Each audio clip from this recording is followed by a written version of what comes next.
अथ श्रीराघवेन्द्रस्तोत्रम्। श्रीपूर्णबोधगुरुतीर्थपयोब्धिपारा कामारिमाक्षविषमाक्षशिरस्पृशन्ति पूर्वोत्तरामिततरङ्गचरत्सु हंसा देवालिसेवितपराङ्घ्रिपयोजलग्ना जीवेशभेदगुणपूर्तिजगत्सु सत्त्व नीचोच्चभावमुखनक्रगणैः समेता दुर्वाद्यजापतिगिलैर्गुरुराघवेन्द्र वाग्देवता सरिदमुं विमलीकरोतु। श्रीराघवेन्द्रः सकलप्रदाता स्वपादकञ्जद्वयभक्तिमद्भ्यः अघाद्रिसम्भेदनदृष्टिवज्रः क्षमा सुरेन्द्रोऽवतु मां सदायम्। श्रीराघवेन्द्रो हरिपादकञ्जनिषेवणाल्लब्धसमस्तसम्पत् देवस्वभावो दिविजद्रुमोऽयमिष्टप्रदो मे सततं स भूयात्।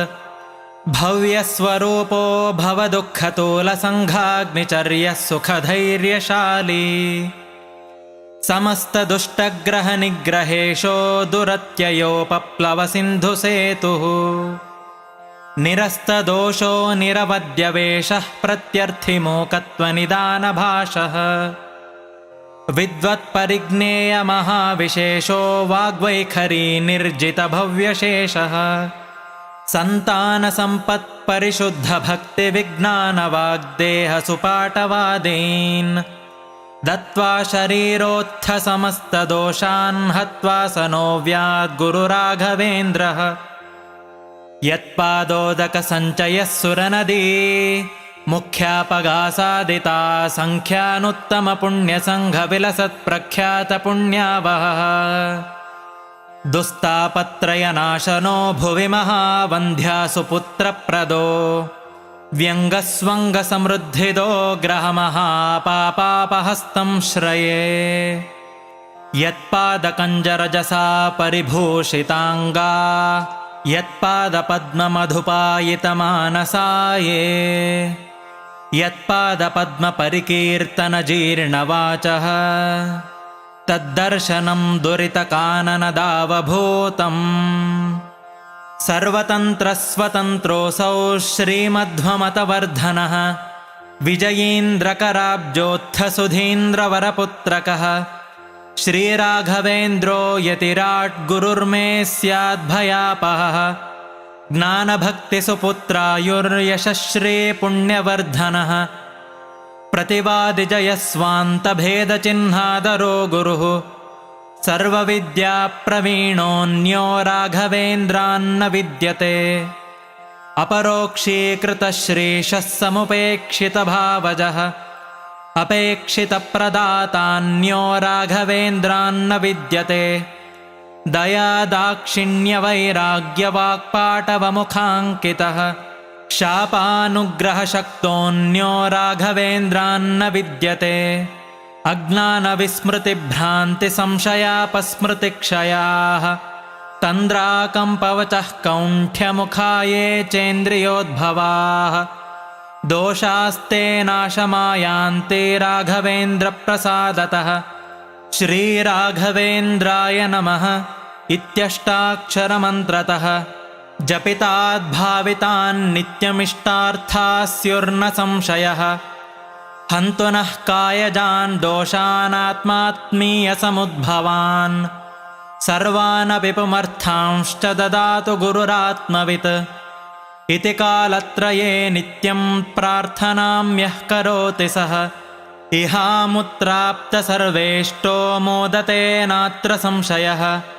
अगम्यमहिमा लोके राघवेन्द्रो महायशाः श्रीमध्वमतदुग्धाब्धिचन्द्रोऽवतु सदा नघः सर्वयात्राफलावाप्त्यै यथाशक्तिप्रदक्षिणम् करोमि तव सिद्धस्य वृन्दावनगतं जलम् शिरसा धारयाम्यद्य सर्वतीर्थफलाप्तये सर्वाभीष्टार्थसिद्ध्यर्थं नमस्कारं करोम्यहम्। तव सङ्कीर्तनं वेदशास्त्रार्थज्ञानसिद्धये संसारे क्षयसागरे प्रकृतितो गाधे सदा दुस्तरे सर्वावद्यजलग्रहैरनुपमैः कामादिभङ्गाकुले नानाविभ्रमदुर्भ्रमे मितभयस्तोमादिफेनोत्कटे दुःखोत्कृष्टविशेषमुद्धर गुरो मामग्नरूपं सदा राघवेन्द्रगुरुस्तोत्रं यः पठेद्भक्तिपूर्वकं तस्य कुष्ठादिरोगाणां निवृत्तिस्त्वरया भवेत् अन्धोऽपि दिव्यदृष्टिः स्यादेडमूकोऽपि वाक्पतिः पूर्णायुः पूर्णसम्पत्तिस्तोत्रस्यास्य जपाद्भवेत् यः पिबेज्जलमेतेन स्तोत्रेणैवाभिमन्त्रितम् तस्य कुक्षिगता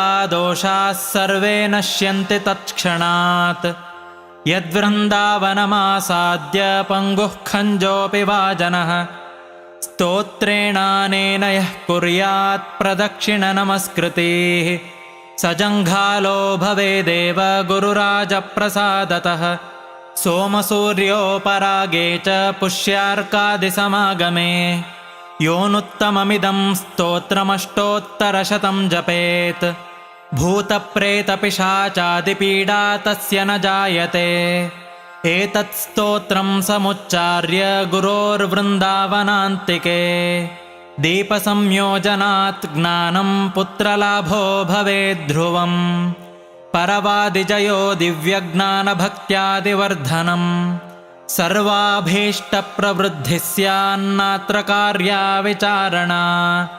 राजचोरमहाव्याघ्रसर्पनक्रादिपीडनं न जायतेऽस्य स्तोत्रस्य प्रभावान्नात्र संशयः यो भक्त्या गुरुराघवेन्द्रचरणद्वन्द्वं स्मरन्यः पठेत् स्तोत्रं दिव्यमिदं सदा न हि भवेत् तस्या सुखं किञ्चन किन्त्विष्टार्थसमृद्धिरेव कमलानाथप्रसादोदयात् कीर्तिर्दिग्विदिता विभूतिरतुला साक्षी हयास्योऽत्र हि इति श्रीराघवेन्द्रार्य गुरुराजप्रसादतः कृतं स्तोत्रमिदं पुण्यं श्रीमद्भिर्ह्यप्पणाभिधैः पूज्याय राघवेन्द्राय सत्यधर्मरताय च भजतां कल्पवृक्षाय नमतां कामधेनवे दुर्वादिध्वान्तरवये वैष्णवेन्दीवरेन्दवे श्रीराघवेन्द्रगुरवे नमोऽत्यन्तदयालवे इति श्रीमदप्पणाचार्यविरचितं श्रीराघवेन्द्रस्तोत्रम्।